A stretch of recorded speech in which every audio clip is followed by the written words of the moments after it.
Hello, candle lovers! Thank you so much for tuning in to me today. My name is Greg, and this is all Aboot candles. Happy Sunday, everyone. I hope you've all had a fantastic week.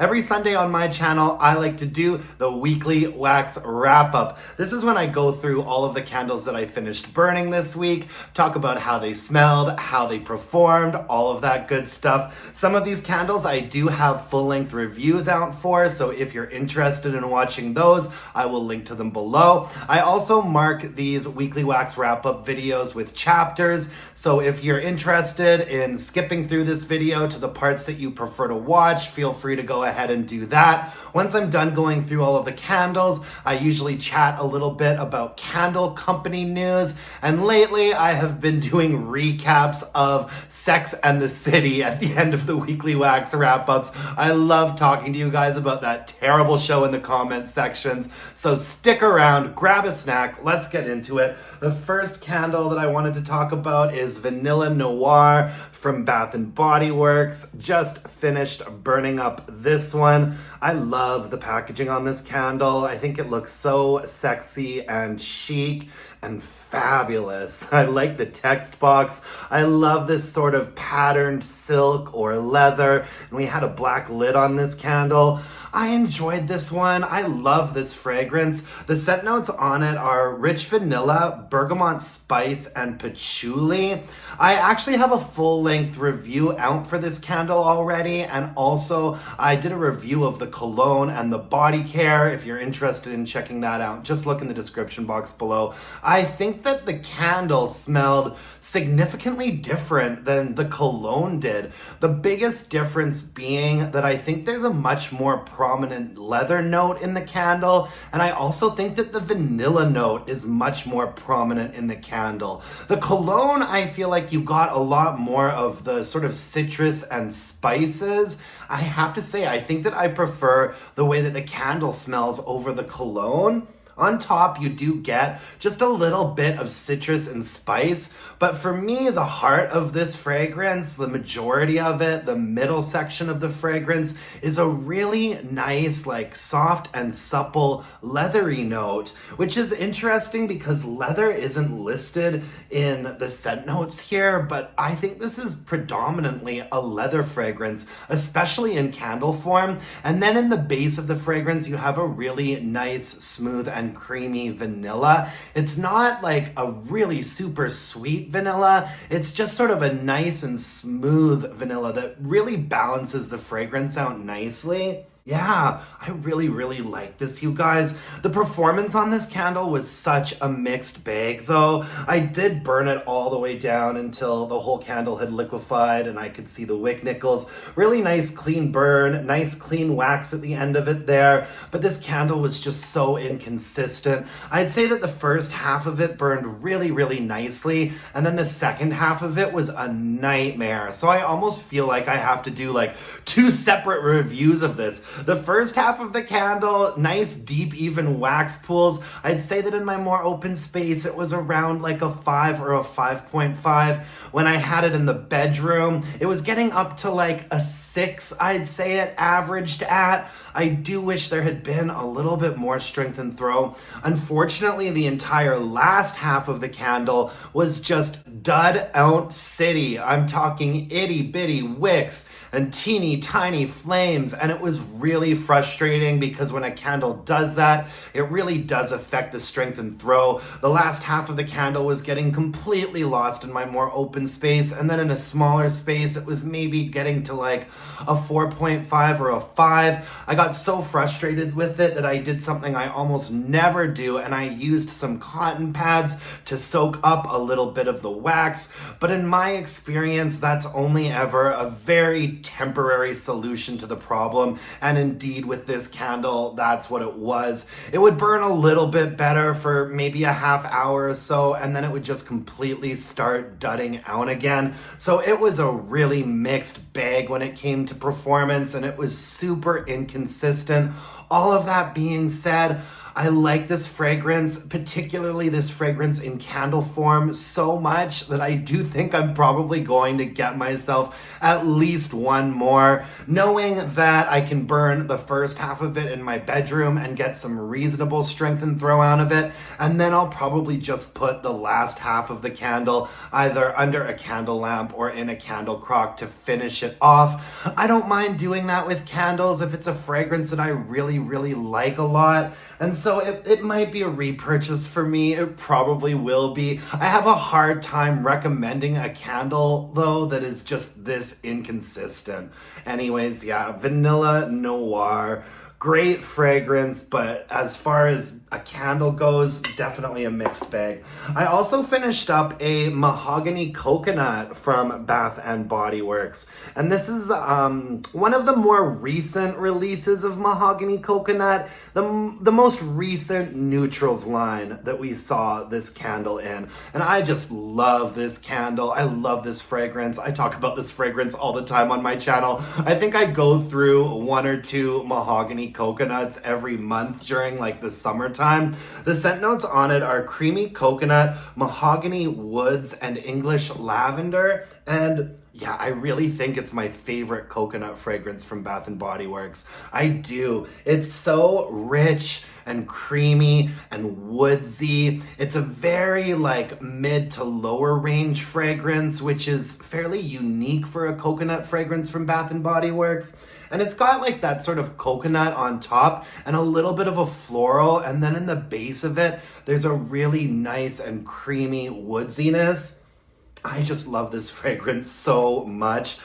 This candle performed all right. I burned this all the way down until there was like nothing left and you could see the wick nickels. Fairly clean burn, nice clean wax left on that candle. But like Vanilla Noir, the first half of this candle performed really, really well. In my more open space, I'd say it was probably like a 6.5 for strength and throw.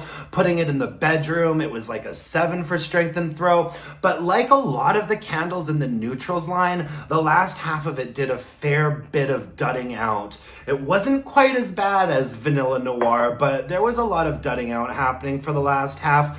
So I kept it in the bedroom where it was still getting up to like maybe a 6 for strength and throw when I was getting those itty bitty wicks and teeny tiny flames. The thing you need to know about Mahogany Coconut, and I actually brought some other versions of Mahogany Coconut here, is that whenever it comes out in this neutrals packaging, it has the thin core wicks on it. You see that there? And whenever it comes out in different packaging, we got this version of Mahogany Coconut on Candle Day. Whenever it comes out in packaging that is like a glass vessel with a wraparound label on it, we get the flat wicks that really curl on you. Mahogany Coconut performs so much better when they put it out in a glass vessel with the thin curling wicks. This version of the candle I've burned before already, and it doesn't give me any issues with dudding out itty bitty wicks, teeny tiny flames. It's a really nice burn from beginning to end. But whenever we get it in the neutrals line, which the vessels use a different material, almost sort of like a ceramic material, and I find that this material gets a lot hotter than a glass jar with a wraparound label on it. I wonder if that's why they have to use different wicks on them, and it definitely affects the performance. So, I mean, I have so many Mahogany Coconut candles, I just never get sick of it. I'm probably gonna burn 2 or 3 more this summer, but whenever it comes out with the flat curling wicks, I always stock up on it. So I got like 4 or 5 of these on Candle Day, and I'm really looking forward to that. So yeah, I'm a bit of a Mahogany Coconut expert around here. If you're interested in checking out this candle at some point, it's probably gonna have to wait now until next spring or summer. I really recommend snatching it up when you see it comes in a glass vessel with a wraparound and the thin curling wicks on it, because it always performs so much better. I also finished up a Rainforest Gardenia from Bath and Body Works. This is so cool. I love the packaging on this candle. It looked really, really neat when it was burning as well. I really enjoyed the tropical collection that Bath and Body Works did this year with sort of all the psychedelic packaging and whatnot. It's not really picking up on camera that well, but there's a really cool, almost holographic sort of sheen to this wraparound label. I just love it. The tropical collection this year, they all were such a snooze. They were all just put out in like colored glass with like boring rectangular labels. I really liked the tropical collections that we got the year before. Rainforest Gardenia didn't come out this year, which is such a bummer because I really, really like this candle. The scent notes on it are white gardenia, sweet apple water, bamboo, and white woods. Man, I love this one. For me, I feel like this candle is a mashup of fresh bamboo and white gardenia. And I love fresh bamboo a lot. White gardenia isn't a candle I enjoy too much. I just feel it to be kind of sharp and one-dimensional, but I just love the Rainforest Gardenia. This is one of my favorite tropical candles that Bath and Body Works does. I do have to say that I think that this version was a little bit lighter than the last version that I burned. I feel like the last version that I burned was really good. It was probably getting up to like an 8 for strength and throw in the bedroom and maybe like a 7 or a 7.5 in a more open space. But this version that I just finished up was a bit weaker. I'd say in my more open space, this was like a 6.5 or a 7. And then when I put it in the bedroom, it did pick up some steam. I felt like it was getting up to maybe a 7.5 when it was in the bedroom. So still really, really acceptable. It smells so much to me like a mashup of fresh bamboo and white gardenia. Remember when they used to do all of those mashup fragrances? I feel like this is such a mashup candle, and you actually have something sort of sweet and stone fruity. It says apple water. It comes across to me as more of like a watery stone fruit note on top. And then you have a really nice gardenia note, and it does smell quite similar to the white gardenia candle, that specific gardenia note in here, but it's balanced out really nicely with that sweetness on top. And then there is a very lush green bamboo fragrance in the base of this, which I really enjoy. I'd say it's kind of like in the middle of the fragrance range. Really, really lovely. I enjoy Rainforest Gardenia a lot. This will absolutely be a repurchase for me. I hope that they bring it back next season when it's tropical time. And a recommendation for you as well. Rainforest Gardenia. Love this one. I also finished up a Pop-Tarts candle. This is a Goose Creek candle. They did a collaboration with Pop-Tarts, and this one is the cookies and cream. And I wasn't gonna buy any of these candles at all. I'm not a big gourmand lover, but eventually these went on sale for really cheap, like $8 or $9 Canadian. And I was like, what the heck? I do love some cookies and cream. Cookies and cream is probably one of my favorite flavors of ice cream. Oh, I love it when you can get a really nice like cookies and cream chocolate bar. I've never tried a cookies and cream Pop-Tart before, but this really does smell very, very on point. Maybe, like those Hershey bars, not the best chocolate in the world, but those white cookies and cream like Hershey bars. This smells quite similar as to how that chocolate bar tastes. The scent notes on it just say warm cookie pastry, vanilla cream filling, frosting, and sugar. And what I actually liked about this candle is that it really wasn't that sweet. And also, it's sweet for sure. Like, it's a cookies and cream candle, so it's very gourmandy, and it is on the sweeter side of things. But sometimes when I order candles like this, I am worried that they're gonna be very highly pitched and sugary in a really sort of granulated way. And this wasn't that. This had a really nice, creamy and smooth sweetness to it. And I don't actually pick up on that much of a pastry or a bakery component. This smells to me more like vanilla ice cream and Oreo cookies, which I am all about. It smells darn tasty, and this candle performed all right. It was a really nice clean burn for a Goose Creek candle. This was a beautiful burn. No issues with like dirtiness or sooting or anything like that. I'm just noticing now that they've got a little bit of a fun situation happening on the inside of this wraparound label. There's little Pop-Tarts logos that have like bubbles, like voice bubbles that say sweet. It's what's inside that counts. That's funny. That is really, really cute. I love it when candles have a little surprise on the other side of the wraparound. Anyways, yeah, really nice, clean, beautiful burn on this one. And I'd say that the strength and throw is probably like maybe a 5 in my more open space. A 5 is what I give a candle if I can walk into a space and at least like detect that it was there. And this was definitely noticeable. It wasn't super strong though. I did end up putting it in the bedroom, even though this is not my idea of a bedroom candle. I wanted to see how the strength and throw would be in a smaller space. So I did burn it a couple of times in the bedroom and it did much better in there. It probably got up to like a 6, maybe even a 6.5 for strength and throw. Kind of just a nice, like smooth and sweet, like creamy and chocolatey fragrance. And it did okay in like a more medium-sized space, but in my more open space, it was probably about a 5. This won't be a repurchase for me, but I don't regret experiencing it once. I don't know if we'll ever see this candle come back out again. I'd have no problem really recommending it as long as you're not expecting a powerhouse. What I like about this candle and what I think Goose Creek does so well is that it really, really smells like cookies and cream. It's got a very authentic scent to it.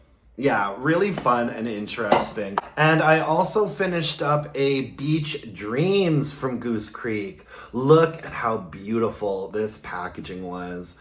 I just thought that this collection was so gorgeous. I bought so many of these candles, and I'm actually saving some of the candles from this collection for next year. I mean, they look beautiful when they're not lit, and then they looked really, really pretty when they were burning. I really liked Beach Dreams. I wish it had been a little bit stronger. The scent notes on it are Madagascar vanilla, soft jasmine, warm amber, and creamy sandalwood. I mean, these are a few of my favorite things. It's a really, really nice sort of beachy, sweet candle. You do pick up, I feel like there's something maybe a touch citrusy in here, which isn't listed, just a teeny tiny little bit. There is sort of a nice, soft and sweet white floral, and the amber note in here is quite a bright amber, like a bright, soft, light amber. It's not one of those really kind of like sticky, rich, like warm amber notes. And overall, it's just got a very nice sort of creamy, soft, airy, beachy, floral vibe. There is a bit of a creamy woodsiness in the base of this fragrance, a nice soft and sweet white floral on top, and the heart of this fragrance, to me, it's kind of like that amber note. There is a fair bit of amber in here, but the fragrance is really, really nicely balanced, and it just comes off as really soft and slightly sweet and really beachy. I thought it was lovely. I wish it had been a little bit stronger. It was a pretty nice clean burn all the way down to the bottom. I burned it until I could see the wick nickels back there, and nice clean burn again for a Goose Creek candle. That wax is looking pretty good. No soot marks or anything. Wish it had been a little bit stronger. I think that in my more open space, it was probably a 5 or a 5.5. I actually kept this in the bedroom quite a bit though. And in the bedroom, it was definitely getting up to like a 6. And I even think that some of the mid-range burns with good, deep, even wax pools, maybe they got up to like a 6.5. Overall, it was kind of inconsistent, but I do think it was acceptable for strength and throw. And this is going to be a repurchase for me and a recommendation for you as well. I like this candle a lot. If only the strength and throw had been a little bit more consistent. For me, I like candles in my more open space to get up to like a 6.5 or a 7. And in the bedroom, I like them to be like a 7, 7.5 or an 8. Like those are kind of my sweet spots. And so a lot of these candles today actually kind of were a little bit inconsistent. I'd say that the strongest out of all of these were probably the Rainforest Gardenia and the Mahogany Coconut. Those were really great. Oh, I love Rainforest Gardenia. I don't have any more left of this candle. It makes me not want to throw it out so that I can just keep this around to smell it once in a while, because who knows if Bath & Body Works is going to give it back to us. Oh, I feel like they did such a bad job at Bath & Body Works this year for like spring, summer, and tropical. It was really kind of a snooze fest. Let's get into some general candle chat. So speaking of Bath & Body Works, yeah, a really slow start to the first 6 months of the year. Nothing super exciting or interesting. It feels like they practically just like skipped over summer. I think we only really got like 2 proper summer collections. And so they're making it up to us with fall and with Halloween. There has been a lot going on in the store over the last couple of months for Halloween and fall. I mean, fall just showed up everywhere. So many candles, neutrals, a White Barn fall winter line, and tons of fall collections have come out now. There is another new fall collection that has hit the shelves but hasn't shown up online yet. And it is sort of this collection of jars. I think they're sort of black and white, and they sort of have a painterly vibe to them. One of the candles is blush amber and peony, and it sort of has this, it looks almost like a painting of like a ballet dancer or something. I also think that Welcome Home is in this collection. And so I haven't gone into a store for a little while, but I'll be interested to check out this new collection from Bath & Body Works. They have a lot of online exclusives, and most of the online exclusive candles are like gourmands, you know, like pumpkin peanut brittle and sweet cinnamon pumpkin and things like that. And so I don't really feel like I'm missing out on much by not purchasing those. I'm not too worried about it. I think I might actually be good for fall. I think I'm gonna be holding out now until Christmas. I've gotta say, something is still up at BBW. I feel like something is still a little bit awry over there. Just the way that the spring and summer went, and then Halloween just releasing so early in the season. And honestly, I think a little bit too early, because the last time that I was in the store, I wasn't seeing a ton of Halloween product getting moved. I really wasn't. And when I was in there filming a store walkthrough actually with Steve, I overheard 2 customers kind of ask a sales associate, like, what's up with Halloween? It's like July 7th or whatever. And the sales associate's line was, we just get so excited for Halloween that we do it earlier and earlier every year. So I just can't figure out really what's going on over there. Like all of these massive collections just being online exclusives, I think that's kind of odd too. And then some of the sort of unseasonalness of the candles that they've put out in some of these fall collections, like we're getting blush amber and peony. We've got like iced dragon fruit tea and backyard honeysuckle in those like camping outdoorsy collections. I'm having a hard time figuring out what's happening at that company. There's something strange going on behind the scenes. We know that they have a new CEO or whatever. I mean, whatever. Who knows? Who cares? Let's move on. Goose Creek finally put out their Halloween collection. And so I finally placed a Goose Creek order the other day. I'm really excited for it to show up. There's some really interesting Halloween candles popping up on the Goose Creek website. I held off on placing an order for their fall candles because nothing appealed to me a ton.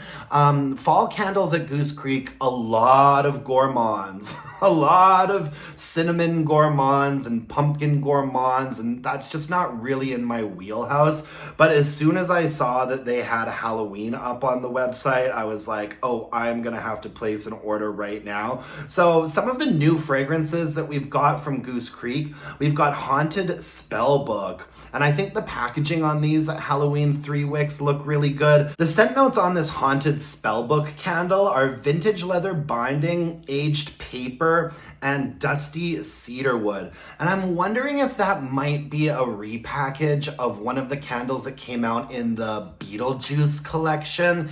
It was called, Handbook for the Recently Deceased. This sounds very similar. At Halloween last year, they put out a Beetlejuice collab. One of the candles was like kind of a leather-bound book type situation. Even though they're saying it's a new fragrance, I'm wondering if it might be a repackage of that. I ordered one, so we shall see. One of the other new fragrances is Halloween Bonfire, and this one looks like it's really gonna appeal to me as well. The scent notes on Halloween Bonfire are Bonfire Smoke, Bone Chilling Birch, and Palo Santo. That definitely sounds right up my alley, so I've ordered that one as well. I really hope my Goose Creek order shows up in the middle of the week at some point, and then hopefully on Saturday I will have a Goose Creek Halloween candle haul to share with you guys. Another one of the new fragrances is called Enchanted Elixir, and that to me looks like it is quite possibly going to be a dupe of Enchanted Candy Potion by Bath and Body Works. And good for Goose Creek, because a lot of people really like that Enchanted Candy Potion candle, and Bath and Body Works just haven't been giving it to us for the last like 2 or 3 Halloweens. Goose Creek is pretty good at like duping Bath and Body Works fragrances that they know that we want, but Bath and Body Works isn't giving us anymore. The scent notes on that one are Poisonous Pears, Enchanted Berries, and Spellbinding Sugar. Definitely interesting. And then we have another Halloween collection which has Witch's Cauldron in it, which is a returning fragrance that I really love.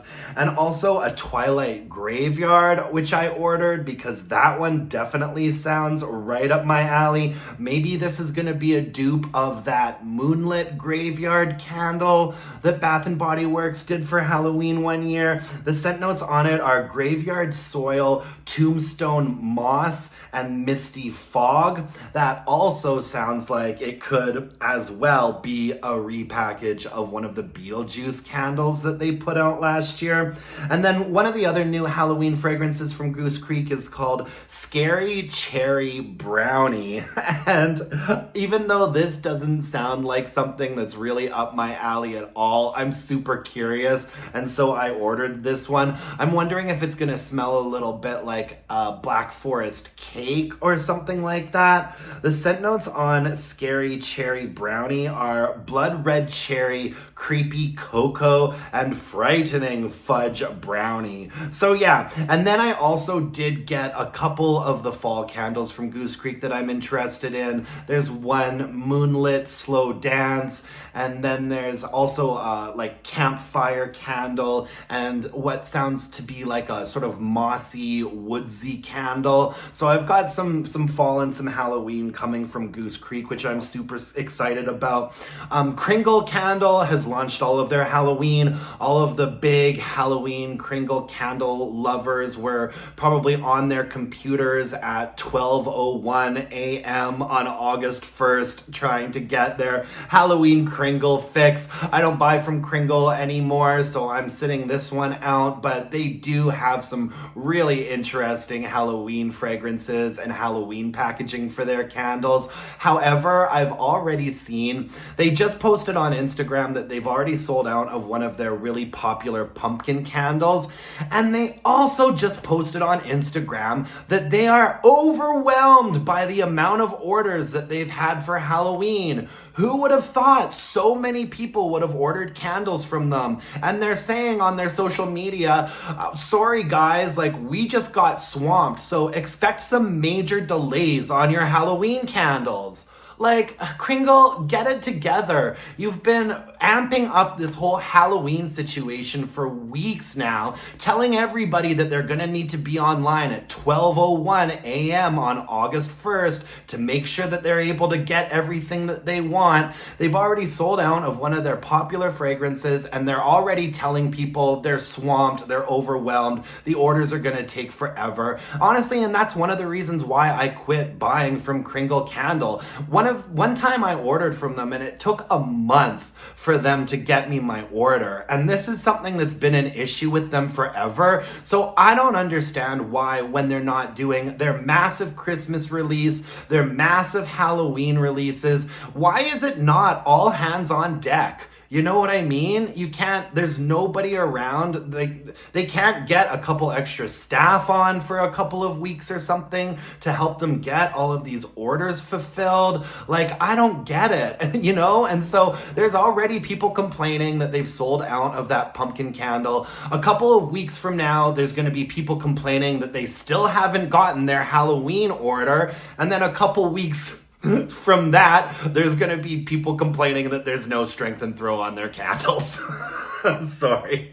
Not trying to sound like such a bitter Betty, but I honestly don't really miss ordering from Kringle and having to put up with all of this stuff. It just seems like such a mess over there. I was checking out, do you guys know South of Sanity? Virgil from South of Sanity. He's really, really into Halloween. He seems like such a cool dude, and he is super into Halloween, and he also does wax melts and candles.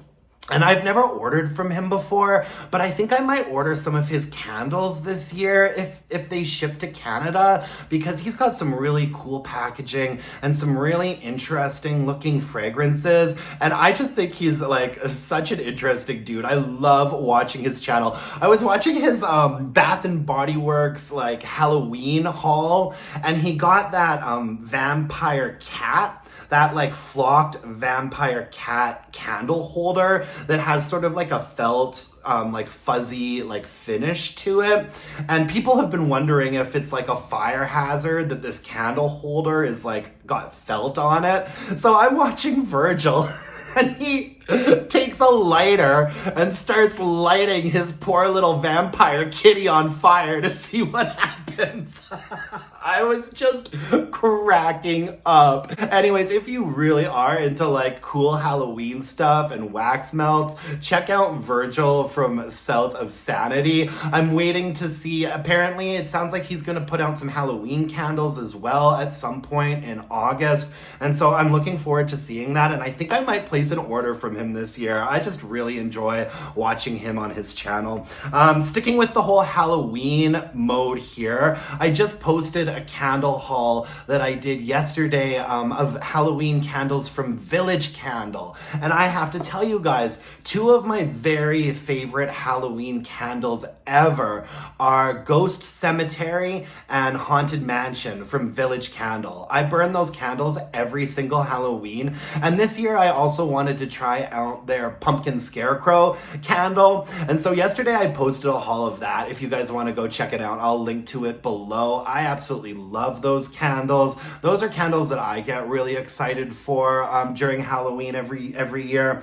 And then over at Yankee, not much seems to be happening other than they've changed all of their labels and they look like this now, and they're telling everybody that they've upped the amount of fragrance oil in their candles and they've got a new and improved wax blend. Let's be honest, you guys, every time they change their formats and their candles, they tell us all that they have reformulated and there's more fragrance in there. So, you know, we shall see. In Canada, you can buy Yankee candles at Walmart, but we still have the tumblers with the sort of the trash can clip art looking tumblers. And so we haven't gotten the new stuff yet, but I suspect that we will pretty soon. And let's just say I'll be the judge of whether or not we're getting some more fragrance oils out of those candles once I can track them down and get my hands on some. That's all I can think of in terms of candle company news right now. A fair bit going on. It's Halloween, everybody. It is Halloween.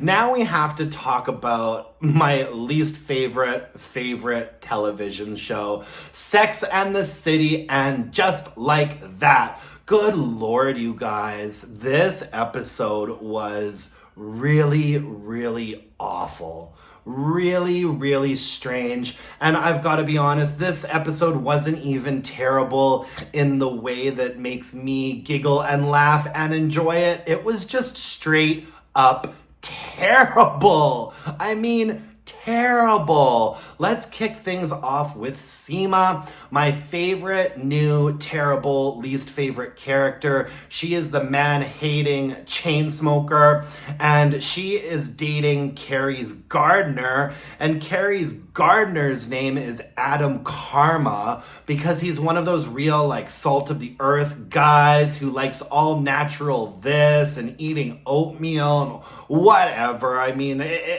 these two have absolutely no chemistry. It's the most unbelievable relationship I've ever seen before in my life. Like, nobody buys this. It's so weird. And so Seema and Adam have been getting it on for a while now, dating, doing their thing. He's licking her armpit and not liking the way that her deodorant tastes because Adam Karma is all natural and he uses a rock crystal under his armpits to get rid of the BO that emits. And I'm just like, what? Okay, this has now become a multi-episode storyline, a multi-episode story arc about deodorant and body odor. And so Adam doesn't want Seema wearing deodorant because it's not natural enough and he can taste it when he licks her armpits.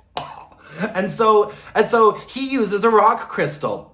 And so he gives Seema one of these rock crystals so that she can stop using deodorant. Oh, and before he does that, he puts Seema's deodorant all over his lips and then goes and kisses her. And Seema's like, ew, what's that? And he's like, it's your deodorant. Now you know how it feels when I try to lick your armpit. I mean, this is just disgusting, you guys. Like, and so Seema is like, she's like hesitant to try this rock crystal or whatever, but she's getting ready one day and she's like, why don't I give it a go? And so we have to watch her rubbing this rock crystal all up in her pits. And then ring, she gets a call from somebody and it's like, oh, it's some client or something, some real estate client. Oh, you want to have lunch with me? Oh, but it's in half an hour on the other end of the city? Well, I better get going. And so off she goes. She's running to meet this important client for lunch, and she works up a sweat. And so she sits down with this fancy man and is like, oh, the truffle pizza here is so amazing. I know you're a busy man and you have to order it ahead of time because it takes 45 minutes. So I've pre-ordered us a truffle margarita pizza. And then the waiter comes over and puts their water down and the waiter leaves and this dude is like, oh, he's like, that waiter just has the worst BO. And it seems like it's lingering. And Seema's like, will you just excuse me for a moment? I've got to go freshen up in the ladies' room. So she grabs her purse and runs off to the bathroom, and thank God she has an aluminum-based deodorant that she keeps in her purse. So once again, we have to see another person on this show. We have to see applying deodorant. Like, this is disgusting, and it's not even entertaining. What the heck is going on? I'm actually getting mad talking about it. For 3 episodes now, there's been a storyline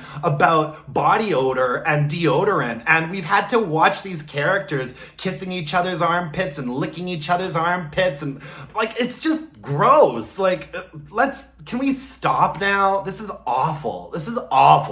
So that's what Seema's up to. Her big storyline this season is all about deodorant and body odor and her weird boyfriend. I mean, I can't. I really can't. And then we had a scene with Charlotte and Harry that didn't go anywhere at all. And these two are just, it's unfortunate because Charlotte has really bad vertigo, so she can't like walk. And Harry just had surgery on his testicular cancer. And so his testicles are all swollen and he can't walk. But the show is treating it like it's the most hilarious thing in the world. And you know that you're supposed to be laughing because the music is like dun dun dun dun dun dun dun bum bum ba-dum bum bum, when Charlotte's like hunched over and can't get anywhere and Harry's like, oh my god, my balls hurt. I mean, like, and that was their scene. That's what they're up to. And then we've got LGBT. I still can't figure out what this woman's name is because everyone just calls her by her initials, and so I just call her LGBT. And her whole storyline this episode was that her husband is trying to lose weight and he's like getting mad at her because she's keeping spaghetti in the house. He's like calls her when she's at work, and she's working on a documentary about Black women in history. She's been working on this documentary for 8 years. And she's in love with her new editor, Marion, who like orders papayas for lunch and scoops them out and goes, and it really turns her on, really gets her horned up. Real horny old bitch. Anyways, like, I can't with LGBT either. Her big storyline this year is that her husband's mad at her because she keeps putting angel hair pasta in the house and he just can't resist. And she literally says to him, I've got one word for you, Ozempic. So that's what she's up to. And then we have Carrie and Aiden. And I mean, this is just an absolute disaster. Some of the worst storytelling that I've ever seen before in my life. I mean, this is just not meant to be. And since the beginning of this series, particularly this season, it's been very obvious that it's not meant to be. And I don't even know who's more to blame here. Let's think about Aiden's transgression. So Aiden has told Carrie at the beginning of the season that he's not going to be able to have a relationship with her for 5 years because he needs to sort out his son, who's got all kinds of issues. But now his son has decided that he wants to go live with his mom, and so Aiden's coming crawling back to Carrie and visiting her in New York all of the time. Oh, and a couple weeks ago, Aiden slept with his ex-wife and told Carrie about it. And a couple of weeks before that, Aiden's ex-wife called Carrie and asked Carrie if she could get some Adderall for one of their sons. And so Aiden is certainly not a cup of tea. And then we've got Carrie. Carrie moved into this brand new house in New York, and it's like this big, beautiful mansion that she's really excited about because, you know, back in the Gilded Age, there used to be fancy society people there and ladies that would wear their ball gowns. So she had to buy this like fancy old house and had absolutely no idea that she had a grumpy British neighbor who lives downstairs, who also just so happens to be an author. And they got off on the wrong track because Carrie was clomping around in her high heels and the author that lives downstairs couldn't sleep, and he'd knock on her door and be like, do you think maybe you could keep it down up here? Put some runners on your floor because all I hear is you clip-clopping around all the time. And so eventually they became friends and they bonded over, you know, being authors, you know? And Carrie's working on a book all about the Gilded Age in New York and high society ladies. And the grumpy old British pipe-smoking author that lives downstairs is working on like a biography about Margaret Thatcher. And so they're like helping each other out here. A real meeting of the minds. Carrie's reading his like transcripts and giving him notes, and he is reading her book and giving her notes about it. And Aiden comes to visit Carrie and wants dinner. And Carrie's like, I can't tonight. I have to go and meet with grumpy old British author pipe smoker downstairs and give him notes on his book. And Aiden's like, that's okay, babe. I'll whip up steaks for all of us. And Carrie's like, no, you don't understand. This is not like a fun steak thing. I have to give him really serious notes about his book. And it's like, come on, Carrie. Like, we all know that you cheated on Aiden before. We all know that you lied to him about smoking. And so Carrie's down there helping this author with his book because she just can't get out of it. Like, your boyfriend wants dinner and she's turning him down because she needs to go hang out with the grumpy old British author downstairs who smokes his pipes like a chimney. Finally, Carrie gets away from their writer's session and crawls into bed with Aiden, and Aiden's like, ugh, you stink. You smell like pipe smoke. Go take a shower. Well, that really pisses Carrie off. She is not a happy camper, so she goes and sleeps in one of the spare bedrooms. The next day, they meet at a restaurant together and get into a huge fight. Huge fight. They start the fight at the table and then they take it to the street, and it is like an ending, like an end. Like, this relationship's done. And I'm just like, there's no investment in this relationship because there was never a period of time where things were working out okay. I mean, this has just been a nightmare, a travesty, a total cluster F ever since the beginning. And I don't even know who's more to blame. Maybe I think Carrie's more to blame. Ditching Aiden to go hang out with her British author downstairs. Of course Aiden thinks that she might be catching feelings. Of course Aiden doesn't trust Carrie because Carrie lies to him all the time. And they've been like having this back and forth all season long. But since, there's never been a period of time where they have been like a happy couple and together. Since that has never happened, there's no stakes here. So now they're breaking up again and they make this big scene out of it and play a Taylor Swift song, and we're all just like, well, yeah, duh. This was destined to fail. Like, no kidding, right? And so it's a big, sad breakup scene, Taylor Swift music in the background, and the episode ends with Carrie getting all glammed up and hopping down the streets of New York and going into the cafe to meet Seema and Miranda and Charlotte for coffee or dinner or whatever. Fade to black. And I thought that this was the season finale. Like, the way that the episode sort of went, especially the Aiden and Carrie stuff, I kind of thought that this was it for the season. Then I Googled it and I saw that we still have 3 episodes left. Oh, no, you guys. Not 3 episodes left. I don't know. I don't know if I can do it, you guys. I don't know if I can do it. I gotta stay strong. I'm gonna have to pray on this.